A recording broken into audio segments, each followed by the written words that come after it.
महागणाधिपतये नमो नमः। श्री काशीवाराही माता परादेव्ये नमो नमः। प्रार्थना नमस्कारान् समर्पयामि। భక్త మహాశైలకు విజ్ఞప్తి, కరెక్ట్ గా కిందటి బుధవారం నాడు అమ్మవారి విగ్రహానికి చెమటలు పట్టడం అనేటువంటిది ఇక్కడ చాలా ఆశ్చర్యకరమైనటువంటి విషయం అండి. ఇక్కడ అమ్మవారిని ప్రతిష్ఠించి 4 నెలల 15 రోజులైందండి. ఈ రోజుకి 4 నెలల 15 రోజులకి ఇది అమ్మవారికి ఇలా జరగడం అనేటువంటిది మూడోసారి అండి. అమ్మవారి విగ్రహానికి చెమటలు పట్టడం అనేటువంటిది మూడవసారి. ఈ భక్తులందరినీ కూడా అందరినీ అమ్మవారు ఈ చెమట రూపంలో, శ్వేత బిందువు రూపంలో అమ్మవారు చక్కగా అందరినీ ఆశ్చర్యపరిచారు. అమ్మవారి విగ్రహంలో ప్రాణశక్తి ఉంది, అమ్మవారు ఉన్నారు, అమ్మవారి నిదర్శనం చూపిస్తున్నారు అని చెప్పడంలో ఏమాత్రం సందేహం లేదు.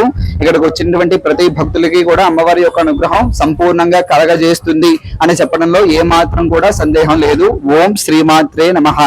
ఓం శ్రీ కాశీవారాహి మాత పరాదేవ్యే నమో నమః.